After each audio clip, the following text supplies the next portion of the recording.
You're listening to Wake Up with Patti Katter, where we're overcoming trials with triumphs. Now, here's your host, Patti Katter.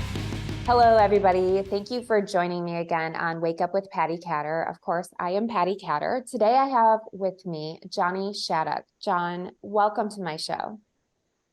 Very nice to have you having me on, Patti.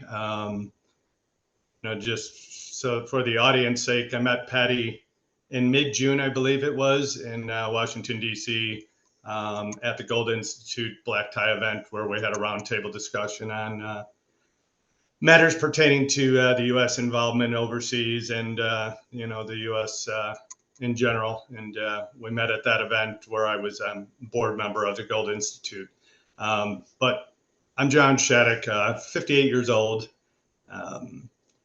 originally from Chicago, now reside in Arizona. Came to Arizona 8 years ago to retire. Didn't really retire, so there's that. So again, a Chicago native, like most military personnel or people who join the Navy or armed services, I did so while I was in high school. I was in what was called a delayed entry program. Went in, I think I was, 17, had to get parents' permission. Of course, they said, where do we sign? So, with that said, I went into delayed entry program, went in the Navy, and that was to really get away from some of the nuances of growing up on the south side of Chicago type of situation. But anyways, go ahead. Yeah. So I'm kind of curious about that. I lived in Michigan, and we were pretty rural in our area, but we did have some tough cities. So I knew some kids that I went to school with. They joined the military to kind of get out of that situation. When you did join the military, I'm just kind of curious, were you excited about it? Or when you joined, were you like, what the heck did I just do? Well, that's a double-edged sword. So basically, when I say we grew up in Chicago, we were in the suburbs technically, but there was a lot of dynamics growing up where I was kind of running with the wrong crowd,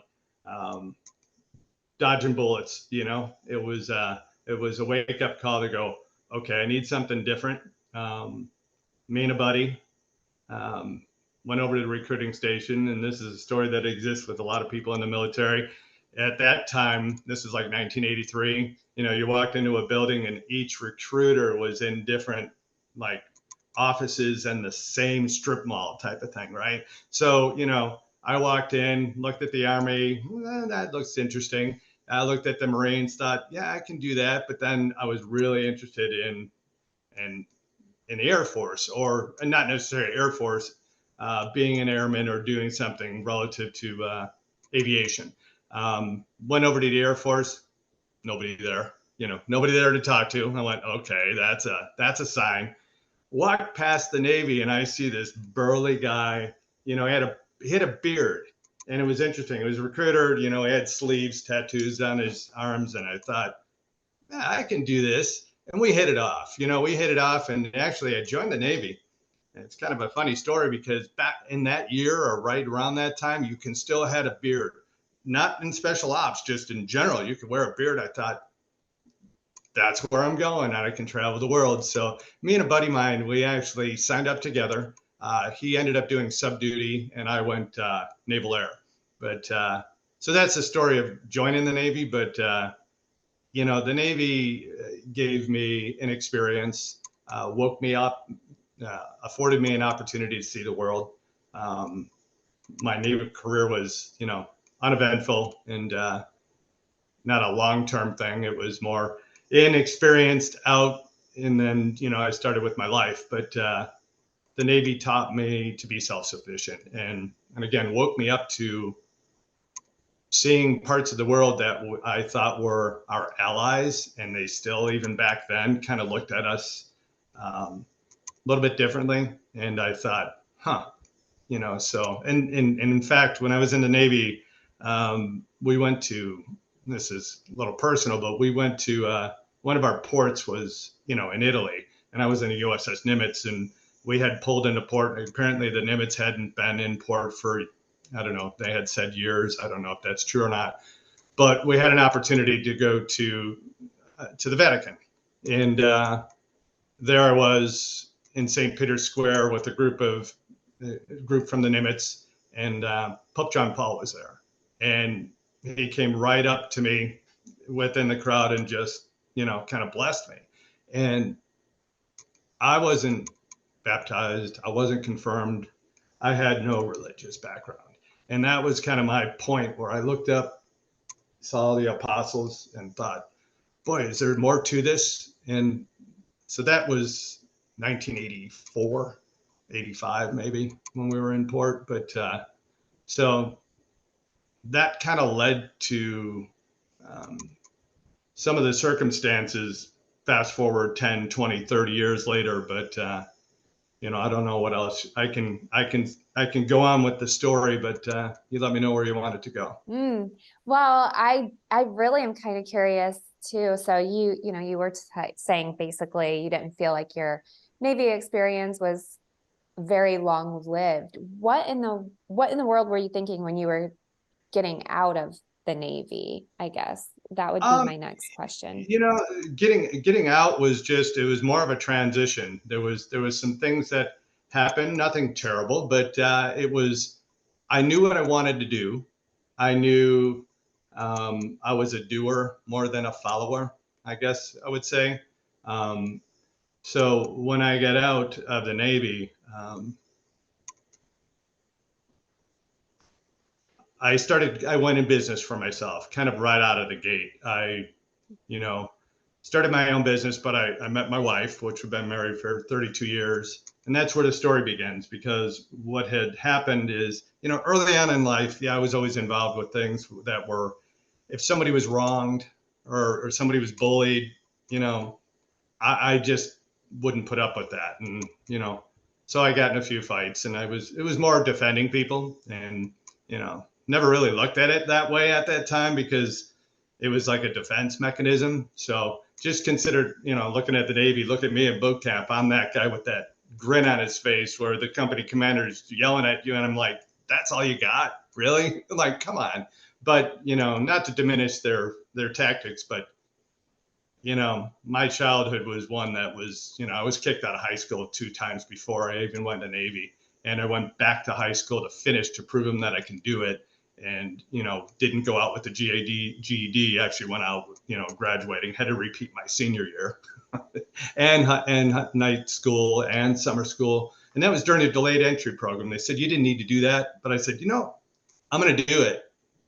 But so that's what I did. When I got out of the Navy, I met my wife. And, soon thereafter, a year and a half or so after, we had our first son.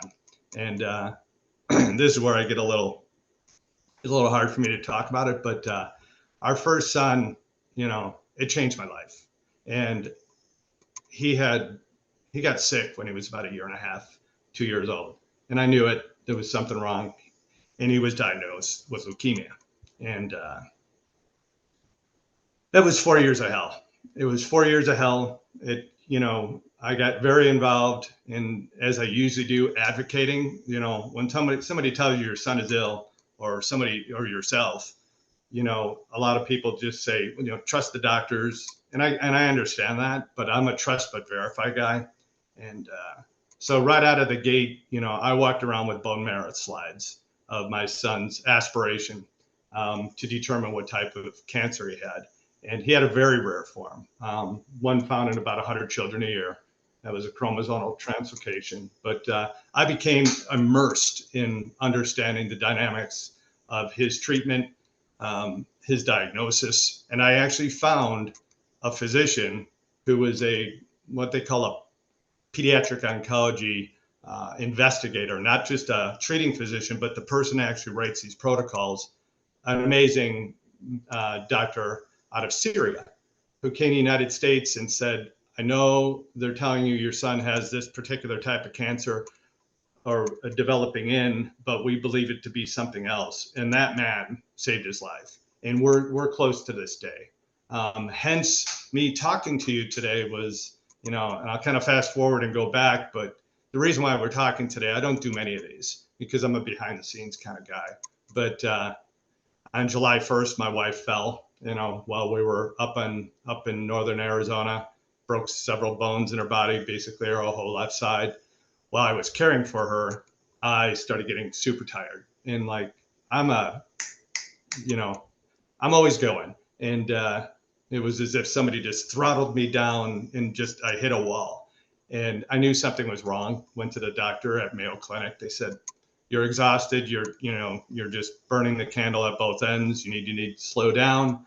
I said, "No, that ain't it." And so basically, I'll go back to this later, but they diagnosed me within the last couple of weeks with throat cancer, found in white male heterosexual non-smokers age 50 to 60. So I guess I'm checking all the boxes. And so we're, dealing with that. So basically, that's happening in 2 days. They're doing a lot of surgeries and radiation, but I wanted to tell my story a little bit before I'm silenced. Hopefully not for good. Maybe I'll just sideline for a bit. But anyways, back to my son, he went through 4 years of hell.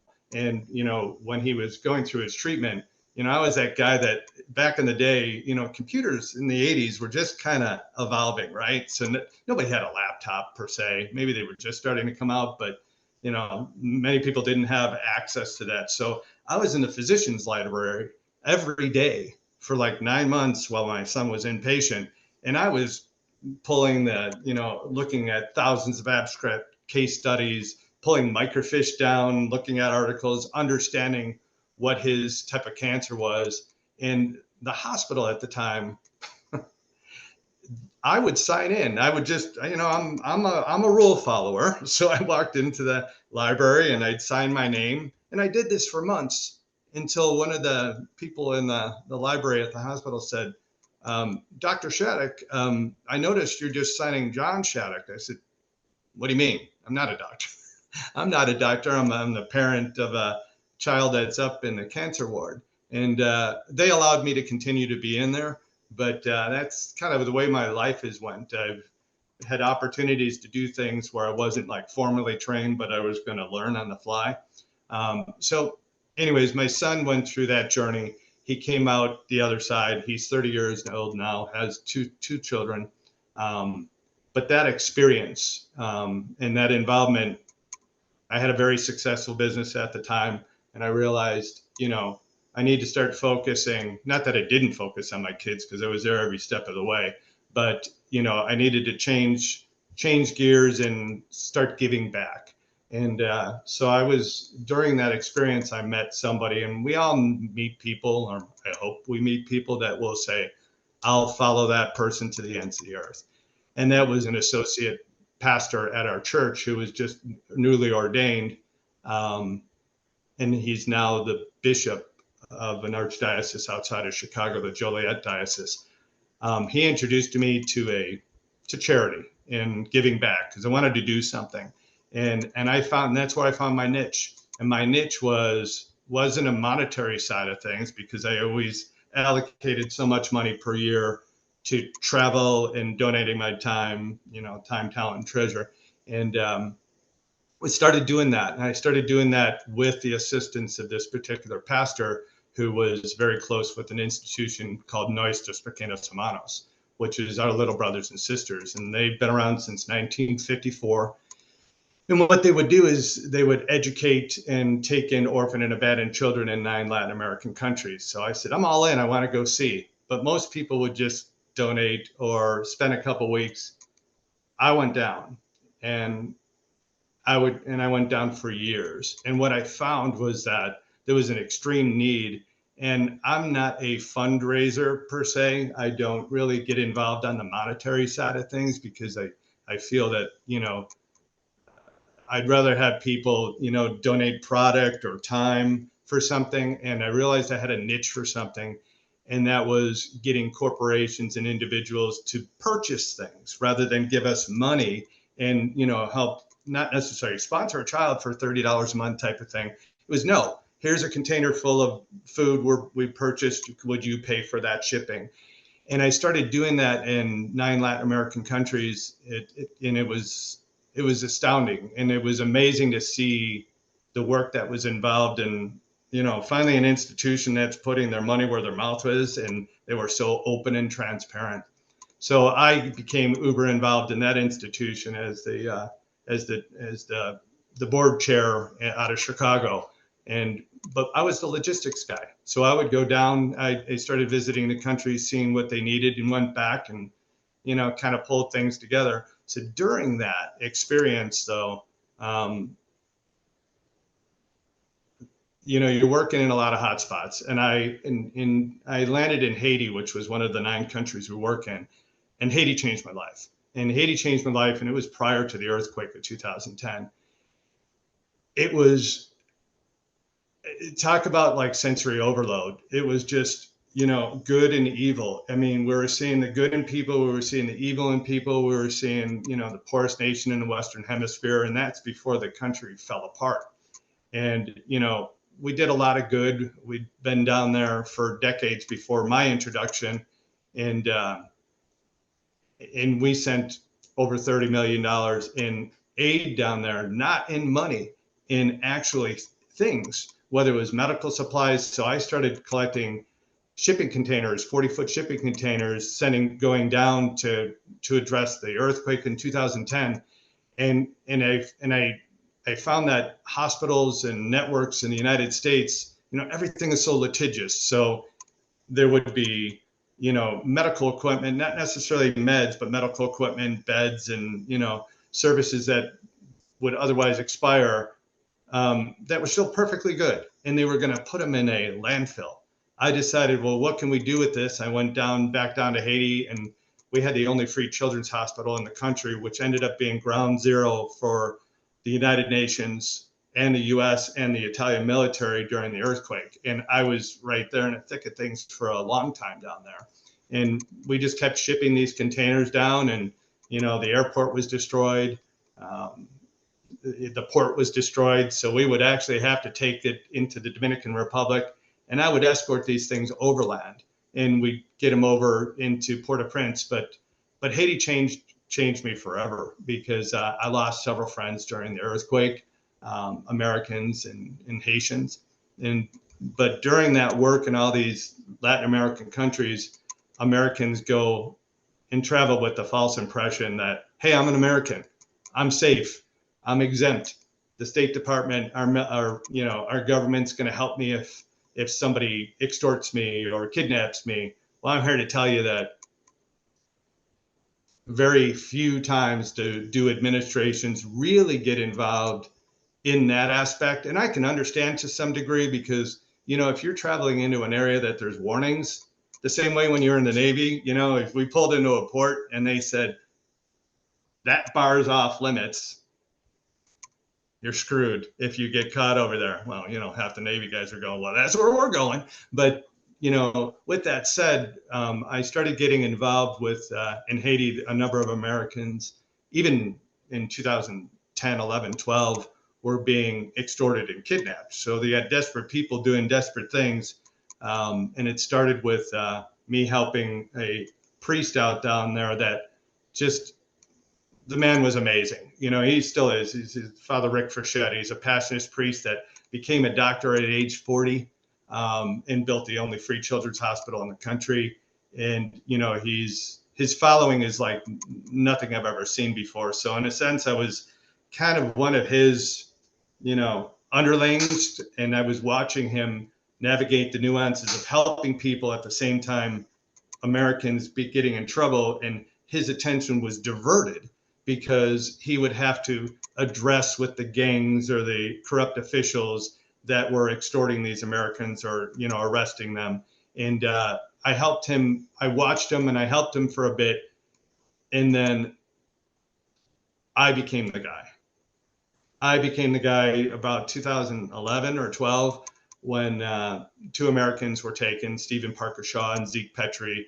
One was a fixer, which is somebody that helps foreign journalists or, navigate through tough spots. And one was a contractor who was not a military contractor, a contractor building homes and churches, donating his time. Well, they were arrested. They were arrested for conspiracy to overthrow the country and attempted murder. How about those charges? I was contacted because they knew I was involved in behind the scenes in some other releases, or, I guess you would call myself a bit of a mediator. I'm unpaid. I'm not an attorney, so I'm just telling the truth. And we try to, separate politics from rhetoric and get things done. I'm not a word master. I don't write well, but I speak from the heart. So a lot of the things we do is one-on-one. I'll go down, I'll talk to judges. We'll, get to the bottom of things, and how it's providence for me. So how did I get involved with doing this? So these two Americans were the first two that became public, very public. What happened is they were being tortured. They were left in a cell with 110 other men, no place, no food, no place to sleep. It's very well chronicled. I mean, there's been documentaries and many articles about this, but we were working behind the scenes to free them. And we got it done. And it went down. I got a call from this priest, and he goes, "Okay, John, you've got it to where you need to come down. You need to get them out of there." I went to the courthouse, went to pull them out, and unfortunately, it made the news, and it made the news big time. Like, Chief Justice Brady says the two Americans are freed and it's unconditional. And John Shattuck, so now this is the first time my name's in public, says, "Oh no, the arrangement with the judge is that it's unconditional and he's taking them out of the country." Well, what amounts to the attorney general in that country had an extragram with me because I got involved in the case, because it was really more of an extortion or an attempt to shake down these Americans. And I wasn't going to have it. So suddenly, I'm on USA Today, or it's all over the news. And now I have to counter that because I've never been in the public eye.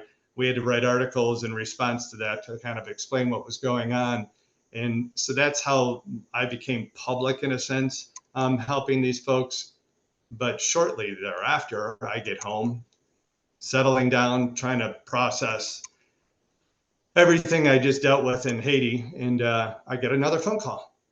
And it's a lady from the East Coast saying, I read about you helping, Zeke and Steve. What about Lillian?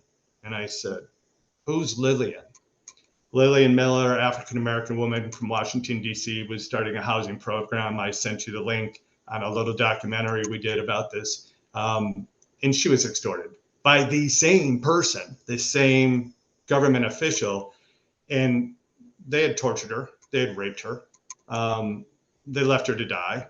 And she had very public pleas with then the Obama administration at the time. And that's all before I was involved. I mean, it was very public, and I was sent this information, and I thought, here we go again. So that one was far more difficult. We did get her out, and we actually went to the State Department, asked for their help, and they said they would help. In moments before I went down to get this resolved, and I had some people in the press from CBS. One sec. From CBS helping me. I won't name the outlet that they were working for at CBS, but a producer wanted to go down to chronicle why are Americans being held and what's going on, why the administration's not getting involved. Well, somebody put the brakes on it and said that this producer couldn't go down and they were no longer going to film this through this documentary. Well, a very now close friend and patriot went down with me, without a whole crew, but with himself, with all his gear, and he chronicled the whole thing. And we got Lillian out, and it wasn't about what I did, it was about the circumstances of Lillian and others, allowing these, failed states and, gangs and stuff to take Americans. So we did this, and that was over 10 years ago. And so we stay close with the people that we've helped, but what's happened since is there's been hundreds. The phone, I'm not part of any institution per se. We're just individuals. So somehow they get our numbers and the phones ring. People tell me with my current medical condition, "John, you need to put that aside." I'm like, "How do you do that? How do you change your stripes? How do you, yes, I need to take care of myself. Yes, I got to get better, but if I'd have to shut my phone off. So, I will tell you that, so that was Haiti. And then it happened in so many different countries, Mexico, Egypt. I started getting calls all over. And I got real close down in Haiti with an organization called Artists for Peace and Justice. And it was, what a wild experience that was. I was coming down the mountain with a buddy of mine. His name was John as well, very wealthy individual. And we're coming down from one of our trips of helping and coming to our compound, and in walks like 8 or 10 people kind of in a line this way, right? And they're walking towards us. We're exhausted. I mean, we're 8 hours down the mountain, 110 degrees out. It was terrible. We were cooked. We were raisins by that time, and dehydrated. And I heard these person calling out, John. They're kind of running towards us. And I'm thinking they're talking about John because he's got the money. I don't got the money. And then I get this guy going, no, John Shattuck, I need to talk to you. It was Paul Haggis. And Paul's an interesting guy. He founded Artists for Peace and Justice in support for Haiti. And so basically, he's a Canadian filmmaker. He founded Artists for Peace and Justice. He did the movie Crash, $1 Million Baby, all the recent Bond movies, a lot of the old TV shows like Facts of Life and LA Law, and didn't know anything about this guy, didn't know anything about that world. But with him was Demi Moore, Susan Sarandon, Gerard Butler, Olivia Wilde, all these people. I didn't know who the hell they were. And they're like, you're coming to dinner with us tonight. I'm like, I just came down from the mountain. I'm exhausted. So next thing I know, I'm sitting with all these guys, and he needs help. He needs help on the logistics side, saying, how are you getting this stuff in country? We need to build a school for all these children who've lost their parents. And so I got involved with this institution, and, hey, I have a lot of, so I'm known as their conservative friend, right? So it was interesting. So all these individuals that work in Hollywood, and I became close with a lot of them. There's that public persona and there's that private persona, and I get to know them personally. And I'm here to tell you not to deviate from what we do, but it's part of my nuances of, working with people, is that so many of them are living a lie. Probably get in trouble for saying that, but they're afraid to discuss their true feelings or their beliefs because they're going to be typecast or not afforded opportunities. So I worked with them for years, and I was able to help in other situations. I just got back, and I was at TIFF with Artists for Peace and Justice at a film screening for some documentaries we were doing relative to humanitarian work. And I sit down, I get in there, and one of my colleagues from APJ said, John, did you hear about Tarek Labani and John Grace? And I go, who? To two Canadians, thrown in a prison in Egypt, coming in through the Gaza Strip, helping. And so it started again. So these things just continue to help. So now we're in Egypt, and we're working in Egypt. And I had I'll be careful how I say this. I was working as an assistant to General Patrick Ray, a retired brigadier general. And we were working on kind of Christian outreach programs in the Middle East. And so we became close with King Abdullah. And so that whole dynamic was able to help resolve the two Canadians that were being tortured. They were filmmakers, but the phone just kept ringing off the hook over the years. And I was able to do so because I'm self-employed and allocating a lot of my time to do so. But, I always joke when people talk about the military, and I'll get to military in a second, is that my military time was in the very early 1980s. It was in, it was out, I was done. I went on with my life.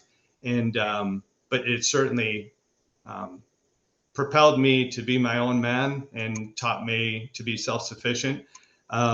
So what had happened is, with the first military personnel. I've been involved in several other Americans being wrongly, held or convicted or extorted or, in other countries. But I hadn't really worked in the U.S. regarding things, or with military personnel for that matter. So the very first one was Sergeant Andrew Tamarisi. You might have known his name. He was a Marine. Marine? It was Army. I get confused anymore. I think it was Marine that traveled over the border in Arizona and was jailed for having a firearm in the back of his vehicle. And so I worked with his mother and a lot of the people behind the scenes, and a lot of congressmen and senators to pave the way. And a couple people really jumped in. And what blew my mind was, a lot of politicians will take credit, and none of this is about taking credit for anything, because I hate to use the word because somebody ruined it, it takes a village. But with that said, it does. If we don't work together on these things, then, nothing's going to get resolved. If we don't talk to the people that we need to talk to, then nothing gets resolved. But Andrew was released, and the one person that stuck out, well, two people. I had an opportunity to meet with Governor Rick Perry, and completely happenstance, I was in, my stories can go on forever, and my stories are more about how in God's name did I get put in a position to be able to be involved with something. And I'm here to tell you, it ain't me. It ain't me. So people can take that for what it's worth. But I'm in Clear Lake, Iowa, going to Winnebago, which is the RV company, to, have another RV built. We're big RVers. And I'm at some little diner, and I meet this guy his father was the, attorney general of the state. And, they brought me into their house that night, and they said, what are you doing tomorrow? And I said, well, I'm going to, Winnebago Industries to look at an RV being built. And they said, we would like you to meet with, the governor of Iowa, Terry Branstad, who ended up being the ambassador to China under Trump. And Terry we hit it off, and we started talking about things, and they said, well, what are you doing tomorrow? Now, this is after I'm on some boat meeting with the governor. I'm going, what's this? And the next day I'm at an airport hangar, and Governor Perry had announced his bid for presidential office. And I was still living in Chicago, thinking about moving to Texas or Arizona. I couldn't figure out. I knew I needed to be away from the cold, and I needed that because, there's some history. I broke my back and hip and neck a few years before, and told I was never going to walk again. And so I'm at this thing, and Governor Perry pulls me to the side, and he says, I hear you want to move to Texas or Arizona. And he goes, I want you to go to Texas. Well, I ended up going to Arizona. But at that point, I got to meet him as a person, and we discussed what was happening at the border at the time, which was here we are all these years later, all these children and people coming across the border illegally. And while it's a humanitarian issue, it's also a safety issue and a concern. And that's my chief concern, is really, I have empathy, but if there's a rule of law and there's a way to do things. And so he helped me with that. But what else he helped me with was Sergeant Tamarisi's release, in a way to do it. And so actually Montel Williams, remember that talk show host? Of course, I know Montel. So Montel was a Marine. He was really the one that went down there and got Andrew. But, there was a lot of people involved in the paving the way to get some of these corrupt individuals. And I'll tell you, most of the cases with hostage negotiating is reasoning with somebody because something got out of control. Something went from one point to here without anybody helping in that mediation. And what I do is I come in and step it back. But, to be clear, I'm going to say I negotiate with them, but we don't pay ransoms. It's not our thing, because you set a precedent. Now, is there costs associated with it? Of course there is, but we don't do that. So that was the first involvement with an American service member, but he, and I don't know if you want me to go on to where we're at with all the special operations and all the military folks, and that was the catalyst, and that was a number of years ago. So. Yeah, I mean, I am very interested. So I know my listeners will be too. A majority of my listeners are military veterans or those who are major supporters of military vets. And so this is very, very interesting to me, the whole thing, especially because I remember when Montal was going through and talking even on his social media, his Twitter especially, and I had connected with his people then. It's fun to see how indirectly you were involved, or I was involved in talking to Montel about the military side of things while you're down there. We'll talk about that more later, offline. But tell me more. Tell our listeners more about. I mean, I understand some of my listeners might not be Christian, but maybe you're thinking like there's a higher power that's got to be involved in connecting you to all these people and you just showing up and having these meetings with people. Even me, when I met you, I felt like, geez, I'm supposed to meet John for some reason. And I kind of know now, talking about some Afghanistan things that I'll be talking about in some other shows. But tell me and tell our listeners how you are working with military as much as you can. I understand that some things are, confidential, especially closer to today's day and time. We can't really talk about some of the new things, but tell us more about that. So it is a wonderful story, and it's really a funny story. I've always been somewhat connected with friends, in the military, and but really, if there was a point in time where it really escalated, and I had to pinch myself, is because, again, it ended up being through Facebook. So I was a social media guy, not for myself, but it was a conduit for all these people overseas that could private message regarding circumstances, because their cell phones didn't work, right? But they had the ability to private message. So, I thought, wow, what a wonderful way to be able to communicate and get things done without having to jump on a plane and go to Haiti again, or El Salvador, Guatemala, Honduras, the island of Ometepe, Bolivia, Peru, Dominican Republic, Haiti, and Mexico. That was my territory. And I would have to go there like every couple months. And it was just draining. It was exhausting financially. I was in basically what happened is,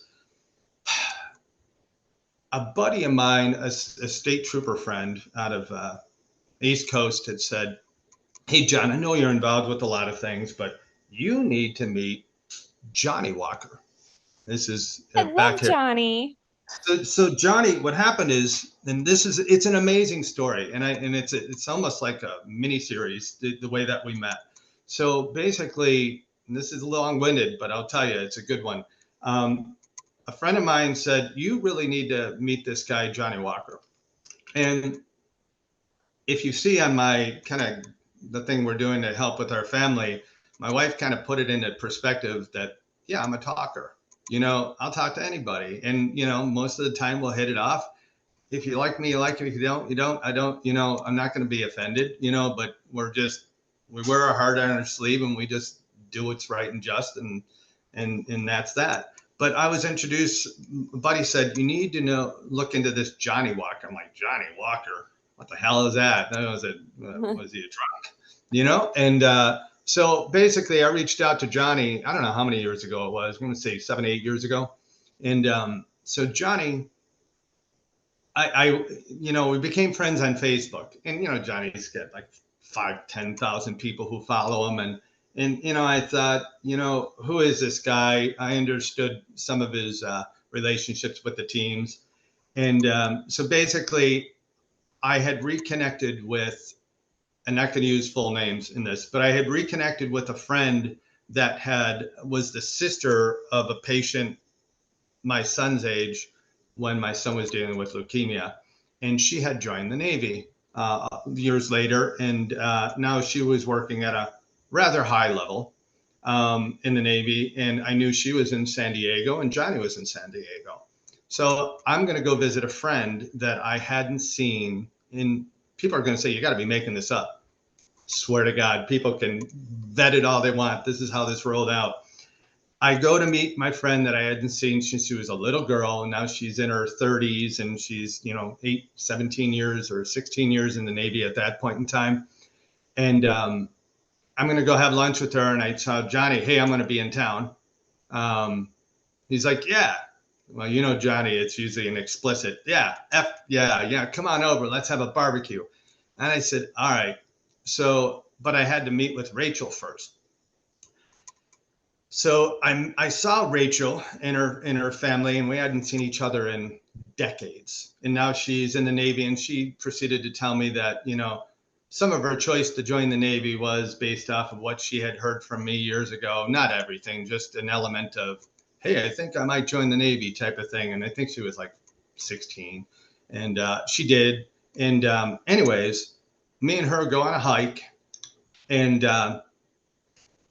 she said, John, I don't mean to burden you with things, but I understand you do a lot of, you've helped a lot of people. You've done a lot of work behind the scenes, and none of this was really social media or anything before. I mean, like, none of it's publicized. We don't really want it publicized because, be careful what you wish for, right? You can only do things that you can do, and over promising and under delivering is, more hurtful to anybody than, attempting to help. So anyways, she says to me, and again, I got to be careful because she just got out of the military in the last month. She said, I see a lot of grievances in the military whereby pedophiles are getting slapped on the hand, and accusations between, say, people getting a divorce or bad relationships, because that always gets ugly, right? She said, I've seen some real ugly situations, and there's one in particular that just is haunting me. And so basically, this is where it gets surreal. So we're on this hike. I get a call while she's telling me this, and we're walking down this pathway, and a rattlesnake is right there, and it's ready to go. And we stop. I get a phone call at the same time from Johnny Walker, and Johnny says, brother, we're going to have to cancel tonight because I have a buddy coming over. I'm like, it's all good. I hang up. We turn around on the path, started walking away from the rattlesnake, go back to the car, get another call from Johnny. And Johnny says, actually, why don't you come over? I know you don't drink, so maybe you can pick this guy up. I'm like, what guy? And he says, his name's Keith.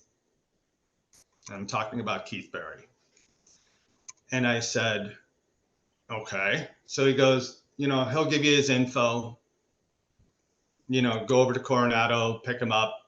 So I go to Coronado, go over you've been there, obviously. I go over the bridge, get this address, pull up on this street at an address, and I'm looking around. I don't see anybody. 2 doors down, this guy walks out. He's got these aviators on, and thought, okay, is this my guy? It's got my guy. I'm driving my Jeep, And so he walks up. He's like, John. I'm like, Keith? He's like, yeah. Jumps in my Jeep, and we just had some small talk, right?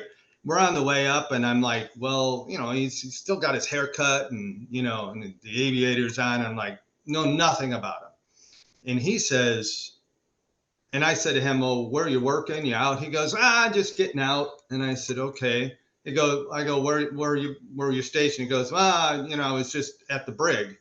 I thought he meant working at the brig. And so we get to Johnny's house, and I realize Keith's a SEAL. And Johnny's like, brother, where have you been? And Johnny didn't realize, and I didn't know, Keith had just did 2.5 years in the brig for something he didn't do. It was a false accusation from a Navy SEAL groupie, a career extortion person. And he was thrown in the brig and pretty much tortured. And Keith was the head of training over at Buds, had a TBI, PTSD, had a lot of, I mean, just a beautiful person. And I didn't know this guy from Adam. And now I'm thinking, did I just pick a rapist up? So we stop, we're at Johnny's, and, you know, they're engaging, having their, you know, drinks. Another team guy comes over, and a couple other Iraqis come over. And then they said, hey, John, meaning me, have you ever been to Danny's Navy SEAL bar in Coronado? I go, no, I haven't been, you know. And they said, come on. So basically, you know, the ride there was kind of interesting, because I'm like, okay, guys, can you put the bottle, you know, of tequila down, you know, we're going to get pulled over. And we get to the bar, and Keith tells his story. I took one look at his eyes and went, this guy's innocent. And he disappeared. Like a few minutes later, I looked around, and we were talking about it, and I said, you know, well, maybe I can help. I don't know. And all of a sudden he was gone. And I said, Johnny, where'd Keith go? He goes, oh, he grabbed an Uber. He left. And he was really, you know, struggling. At that time, it was a few weeks. He had just been released from the brig on good behavior a few weeks prior. I got back home, or to my, you know, hotel, and started thinking about Keith, and thought, I got to do something about this guy. You just know in your heart if something's wrong or something's right. Well, that next morning I woke up and I looked in the back of my car, and Keith left his stuff in there, his aviators, his hat, and like a lunchbox. So I had his info because I had picked him up, and I called him. I go, hey, Keith, this is John from last night. I go, your stuff's in your car. I'm sure you want it back. He goes, yeah, thank you. Maybe meet me over in Coronado. Or that's where we met. So we actually met over at, I think we met over at the old course inside the base there, or over outside the base, and then went over to there, and we got talking. And he told me his whole story of what happened. And I just said, you know, maybe there's something I can do. I went back to Arizona, and I started calling all my friends at Defense and, you know, people in the media, and said, I don't know where this is going to go, but this needs to be looked into. So long story short, me and Keith got very close. General Mattis and other people got involved, the Deputy Secretary of Defense, or the Assistant Deputy Secretary of Defense, who was a close friend of mine, said we'd look into, you know, let's look into this. People started digging, and what they found, and it's very public now, Keith's case turned into one of the biggest, you know Keith, right? Or of Keith? I know Keith's of him. case turned into one of the biggest cases in military history, because the Judge Advocate General of the Navy, the JAG, not a JAG, was ultimately convicted of unlawful command influence over Keith Berry's case, because it was politically motivated. There was zero evidence, and they nearly destroyed this guy's life. I was with Keith every step of the way. Not that I was the only one. There was a lot of effort behind the scene. A lot of people, because of that label. So he was a convicted rapist, you know, with the felony conviction. This ended up getting reheard, like completely investigated. The convening authority, which was Admiral Lorge, had came forward out of retirement and said, I shouldn't have approved the findings. I knew he was innocent, but for political pressure, I approved the findings and convicted a wrongly accused service member that had stellar, you know, history in the teams, and, you know, just one of the best guys I'd ever met. And so I went to the debate hearing, sat with him, went to the CAF. So basically the Supreme Court, sat right next to him as not an attorney, but his friend to the end. And his case got overturned with prejudice. He was reinstated in the military, given all of his benefits back. And he then retired. that was all an introduction through Johnny Walker. At that time, Johnny, and Key's story it's a continuation. We talked today. He's we're just like brothers to the end. Well, that's what really got me involved within the special operations community. And fast forward to Eddie Gallagher's case, Keith and Eddie were good friends. And, I was, the Gallaghers had called and they had put together a defense team. Became real close with Tim Parlatore, who was Eddie Gallagher's attorney. And there were several other team guys and special operations guys that we were able to kind of get things squared away. So I ended up being an advocate without being an attorney.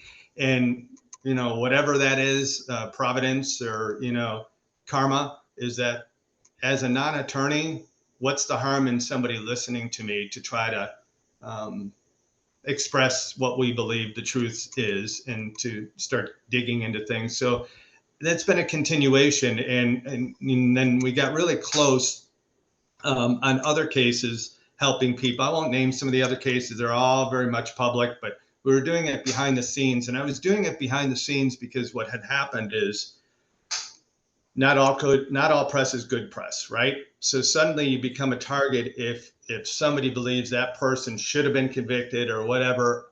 Just to be clear, I am not the guy to come to if you've done it. Not even close. In fact, and I'm going to be careful on touching on this. What the catalyst that really got me involved in giving back was something was presented to me, and I'm going to be real careful how I phrase this, about my family, which I had this kind of a sick feeling inside, knowing that there was something wrong. That I'm the guy that if you bought a used car and said, "Hey, John, look at this. It's perfect. It's spotless. There's not a dent on it," I will see every flaw. So those things come out, and I had a bad feeling. And that's why I went in the Navy, about circumstances surrounding our family. And then, after my son's leukemia and when I started getting involved in giving back, I was presented with some really damning information about our family dynamic. Just imagine the worst. I'll just say it like that. And I gave an opportunity, as I always do, to get in front of things. They decided not to. I think that's when my world changed, and the people who I became acquainted with, whether it was, individual politicians, heads of state, how does this happen? And it was, really for me, it's good and evil, so there's a whole dynamic behind the scenes that, continues my efforts in these things. But, and then Afghanistan hit.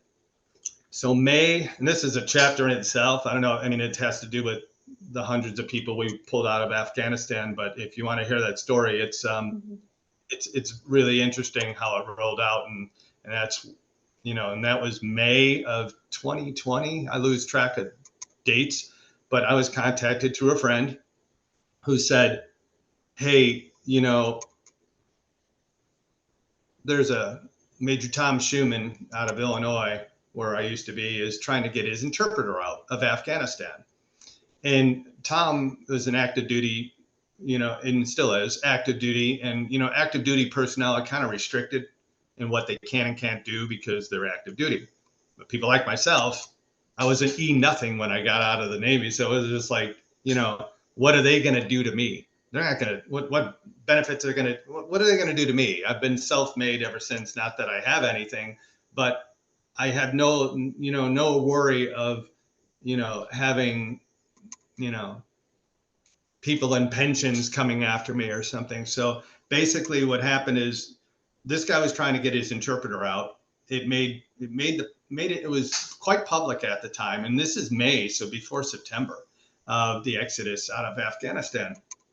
And I thought, okay, let me see what we can do. And this is where it gets, the 3 degrees of separation or what have you, is started making some phone calls, and we're going to get this guy out. But we were trying all methods, which was State Department, local media, blah, blah, blah. So Anthony Blinken, who is now the Secretary of State, during his confirmation hearings, we were through Major Schuman and a network of people, we were able to get senators and Blinken to recognize the plight of these Afghan interpreters ahead of September. And they made a very public plea. He named this individual and talking about Blinken and Senator Dick Durbin that they would help, that they wouldn't leave these people. They did. We knew that was going to happen. So behind the scenes, I started working with a close friend of mine who was the recently retired Commodore of the Special Operations Command. And we got involved in putting together an effort to get this particular guy out. And it's very public. His name is Zach. I mean, it went on Rachel Maddow, Fox and Friends, the whole plight of please help this guy. And in the background, we were doing our work we don't talk about us because it could hurt their cause if you get some politician saying, well, Shattuck's involved and, he pissed off at the last administration for going where they told him not to go, but, people are free and alive. So basically the operation with Zach became very public, and it actually turned into a book called Always Faithful. And it's being made into a movie right now. And it's about Zach and Major Schuman. And, there's in their plight, but it really is more of a documentary of the failure of our approach in the Exodus. So that was just Zach. And I was, the communications and the things that were happening with Zach was amazing, but that springboarded. We got Zach out and we got him out with pipe hitters. It was really people going outside the wire to do what was outside of the rules of engagement because they had locked down Karmadazai Airport. But then we ended up getting like 400 other people out. And that took a toll on me. And it took a toll because it was a huge effort. But one thing that I guess there's some documentary on Amazon Prime about it, but we probably had 70, 80 missions going at a time with a lot of people who were self-funding a lot of this stuff. And, I was just, I was managing a lot of the operations in a sense. And keep in mind, I had no formal training in doing any of this. And it was just, I don't know, a God-given talent to be able to help, to be that conduit to help connect people and getting it done. But we got a lot of people out, but a lot of people died. And that's the story that I really wanted to tell about, these efforts is, we did something called Girls on the Bus. It was an operation. It ended up being those, several hundred girls that were staged at the North Gate that were manifested to be on a plane to get out of the country. And the Taliban knew that the girls were there. And, I got on I had people from the base calling. They're like, please talk to the commander. They're not allowing these girls to get manifested they were manifested, wouldn't even let them on the plane. They were left to die. And I ended up being admitted to Mayo Clinic with 200 over 110 blood pressure. Later, I think I had a nervous breakdown over it. And I've been watching my pressure as I talk. But, so these things just keep repeating themselves. And, it's something we do. It's a passion. And, and now I find myself in a predicament, where, like I said, all of a sudden our world came crashing down and having to separate the anxiety of not being able to help and do the things we can and deal with my cancer diagnosis. So, we're going to get ahead of it. It's just, I wanted to talk to somebody before I didn't have a voice. So. But, yeah, and I definitely want to help you share and have people listen. And so important. Your message and all of the things that you've done throughout your life, John, are really remarkable. There's a lot of people in the world. There's the doers, and then there's the people who sit back and do nothing, and then there's the bad guys, right? And you're definitely one of the good guys.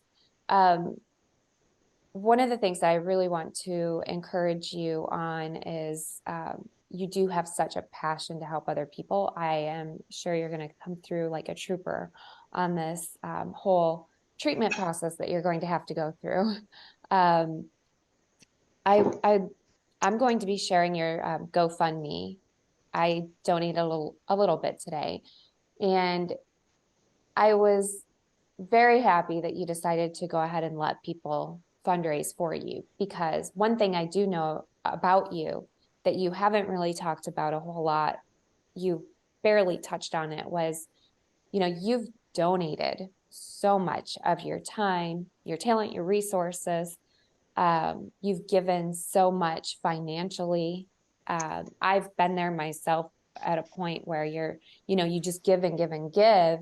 And when it's time to get help, not always do people come forward for others, but you have a really great network.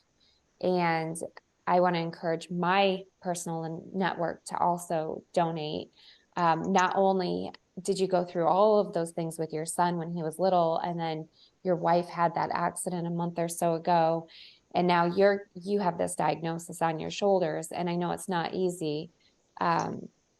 So definitely, if anybody all of the people out there actually listening, go to check the links in the show notes. I'm going to have the GoFundMe account linked there. John did not ask me to say this. In fact, I hope I didn't embarrass you by bringing up the fact that, you've donated so much, and your treatment is going to be costly, even though you do have some health insurance. You have the copays, you have the deductibles, you have the time out of work. You have a family. So John, just thank you. You're quite the individual that I'm very blessed to know. Like I said, we're all here for, we all have a calling, and, I'm just fortunate to have found my calling, but,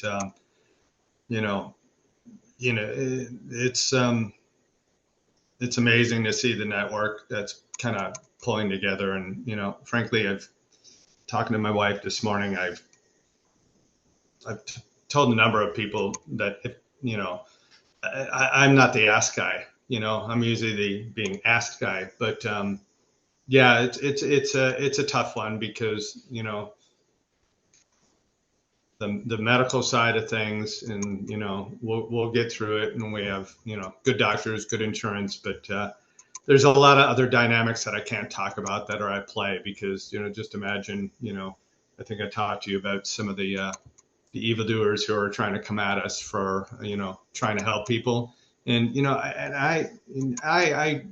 I know that going in, and I always said that my headstone will read, "No good deed goes unpunished." Mm-hmm. And I say that honestly, because, I've been astonished in the last couple of days that people were willing to do this. And, I say, when my son was diagnosed years ago, we had a very successful business at the time, and the social workers came to us and said, your son can get Social Security. That was 28 years ago, and he was 2 years old. And I went, Social Security? What do you mean? Social Security is for, older people and these other circumstances. And they were really trying to shove that down our throat. And I thought, and I told them, save it for somebody that needs it. I mean, honestly, we didn't need it. Why would I take that? And honestly, I didn't take it for that reason, but more so, I felt that if I accepted something that I didn't deserve or wasn't in need of, my son wouldn't be here. And I believe that. I believe that to this day. And it is a hard pill to swallow, to ask for help. And that's something I'm going to have to deal with. And maybe that they want me to go down to Mexico and do some Abigail to get through some of the stuff that I've seen and done. But, right now it is focusing on my family. And, as you know me, I'm a grandfather now, and that's a whole different game changer. So that's my kryptonite, right? I can hardly talk about that, because it's, I need to be here for my family first and foremost. And, I want people to understand, while we do a lot of the stuff that we do, I'm able to balance that. And I've been able to balance that for decades. And we have changed gears. I'm not jumping on a plane and going places all over the world anymore. Before this all happened, somebody finally said, maybe you should consult. I go, then I'm going to get paid. And they're like, John, you can't, you got to think differently, but I'm not there yet. But, for the record, I've never received compensation financially for this stuff. And, the only one exception, and I have it in I finally put a scrapbook together, because they used to do articles on things and that would leak out in the press I'm talking about just like, helping in Haiti and stuff. And, I finally put it together as a kind of legacy for the kids. Like, what did you do? What did you do with your life? Right. But I kept one thing, and I almost want to show it to you, but it'll reveal the guy's name. It was another American in Haiti who she was raped, and she stabbed her rapist. And it's Haiti, right? So she's in jail because she stabbed the rapist, right? And so I knew I needed to act quick down there. And it was somebody that had helped me with helping me with other causes. But we got her out, and I had to pay the family of of what they considered the victim, the rapist who was stabbed. That's how it works in Haiti. You have to compensate the family, because if the person that was stabbed, even though he's a rapist, he's the head of the family, so they're losing finances. So I had to pay like $5,000 to get to the family, and she was released, right? And I took it out of my savings. It was actually a college fund for my son. And I have some angels that help us, angel investors, people that jump in and fund operations. And, I can do the logistics. I can get things done. They can write a check. So that's the time, talent, and treasure. But this check that was written, and it was written to us, and it was the only time I ever received that or accepted that, was, and the reason why I'm saying this, in the memo section of the check, remember when we used to write checks? Mm-hmm. It said freedom. And I have it still in my scrapbook, and he's a very dear friend of mine. He was that John that was with me when I met all these actors through APJ, when I thought they meant him. And so, that was the one exception, but that was as a reminder, that the check was significant to help to offset what I had to do personally, but at a time that I could least afford it. But it was that memo. And he reminded me, he's like, John, it's easy for me to write a check. I couldn't do what you were doing. Not that anything I was doing was exceptional, but freedom. What's the cost of freedom? And so I'll leave it at that. So, and that's a powerful way to leave this show. John, thank you so much for being on the show. Do you have a public social media presence at all? Or I know you like to be behind the scenes. I have, as you know, just that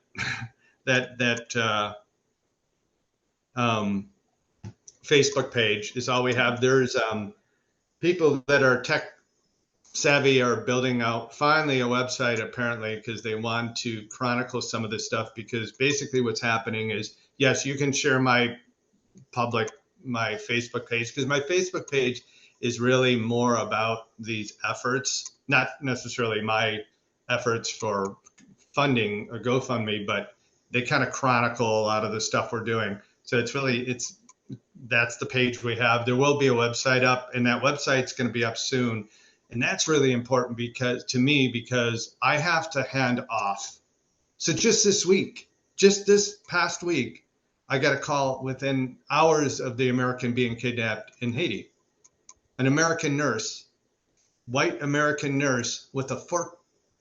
I can't say a nurse, and there's another dynamic behind it. And, we'll get her out, but she shouldn't have been there.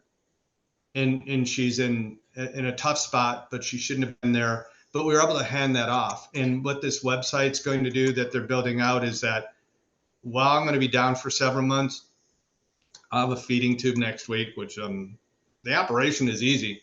It's the tube that I'm worried about, but and not having a voice. But that website will help for people who may want to donate to the operational side of things.